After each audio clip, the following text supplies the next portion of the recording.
নিতে পারবো। অমুসলিমরা তাদের প্রশ্ন শেষ করার পর আমরা মুসলিম ভাইদের প্রশ্ন করতে বলবো এবং আমি মুসলিম ভাইদের অনুরোধ করব তাদের প্রশ্নগুলো যেন শুধু ইসলাম এবং তুলনামূলক ধর্ম বিষয়ে থাকে। তাই আমি এখন স্বেচ্ছাসেবকদের অনুরোধ করব প্রথমে অমুসলিমদের প্রশ্ন করার সুযোগ করে দিতে। হ্যাঁ ভাই, আপনি বলেন। আমার নাম নবীন, আমি টিসিএস এ কাজ করি। যখনই কোনো মুসলিম ধর্ম উপদেশ দেয় তারা আল্লাহর নাম নিয়ে শুরু করে এবং মুহাম্মদের নামও বলে। তারা কেন যীশু খ্রিস্টের নাম বলে না, যিনি কিনা আল্লাহর একজন নবী ছিলেন? এবং আমার মনে হয় অনেকটা অজ্ঞতাবশতই মুসলিমরা যীশু খ্রিস্টকে নিয়ে কথা বলে, শুধু খ্রিস্ট ধর্ম নিয়ে কথা বলার সময়ই। তাহলে মুসলিমরা যখন কথা বলা শুরু করে তারা কেন আল্লাহ এবং মুহাম্মদের নামের পর যীশু খ্রিস্টের নামও বলে না, যেহেতু তিনি নিজেও আল্লাহর একজন নবী ছিলেন?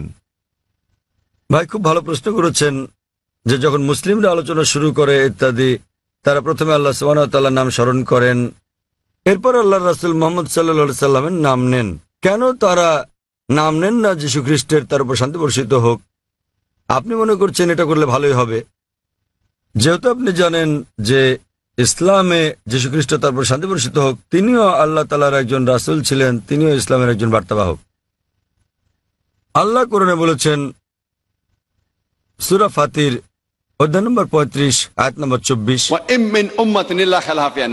এমন একটিও জাতি বা গোষ্ঠী নেই যাদের প্রতি আমি সতর্ককারী পাঠাইনি। আল্লাহ বলেন সূরা রাদ অধ্যায় 13 আয়াত নম্বর 7, এবং প্রত্যেক জাতির প্রতি আমি একজন সতর্ককারী, একজন পথপ্রদর্শক পাঠিয়েছি। নামানুসারে কোরআনে মাত্র 25 জন নবীর কথা উল্লেখ রয়েছে,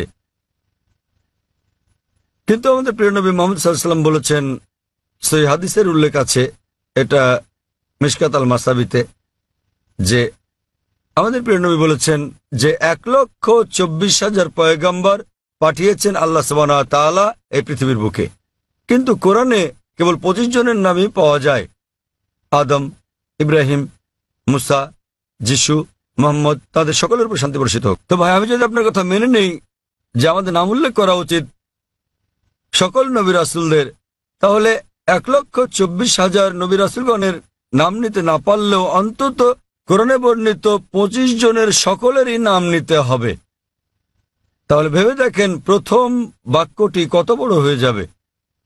আপনি যেটা বুঝতে পারছেন না তা হলো যে সকল নবী রাসূল নবী মুহাম্মদ সাল্লাল্লাহু আলাইহি ওয়াসাল্লামের আগে এসেছিলেন, তাদের পাঠানো হয়েছিল শুধু তাদের লোকদের জন্য, শেষ সময়ের জন্য। উদাহরণস্বরূপ কোরআনে আছে যীশু খ্রিস্ট, তার উপর শান্তি বর্ষিত হোক, এটার উল্লেখ আছে সূরা সাফ অধ্যায় নম্বর 61 আয়াত নম্বর 6, যে তাকে পাঠানো হয়েছিল বনী ইসরাইলের জন্য একজন দূত হিসেবে। এটা উল্লেখ আছে সূরা আলে ইমরানেও অধ্যায় নম্বর 3 আয়াত নম্বর 49, যে যীশু খ্রিস্টকে তারপর শান্তি বর্ষিত হোক পাঠানো হয়েছিল একজন দূত হিসেবে বনী ইসরাইলের সন্তানদের জন্য। সুতরাং মুহাম্মদ সাল্লাল্লাহু আলাইহি ওয়াসাল্লামের আগে যারা এসেছেন সকল নবী রাসূলগণকে পাঠানো হয়েছিল তাদের নিজেদের লোকদের জন্য, শেষ সময়ের জন্য। কিন্তু যেহেতু মুহাম্মদ সাল্লাল্লাহু আলাইহি সাল্লাম সর্বশেষ ও চূড়ান্ত নবী ছিলেন, তাকে শুধু আরব বা মুসলিমদের জন্য পাঠানো হয়নি, তাকে পাঠানো হয়েছিল সমগ্র মানব জাতির জন্য। এবং আল্লাহ বলেন সূরা আম্বিয়া অধ্যায় নম্বর 21 আয়াত নম্বর 107, আমি তো তোমাকে রহমত হিসেবে প্রেরণ করেছি সমগ্র পৃথিবীর জন্য, সমগ্র সৃষ্টি জগতের জন্য, সমগ্র মানবতার জন্য। সুতরাং মুহাম্মদ সাল্লাল্লাহু আলাইহি ওয়াসাল্লাম যেহেতু সর্বশেষ এবং চূড়ান্ত নবী ছিলেন, তিনি শুধু মুসলিম বা আরবদের জন্য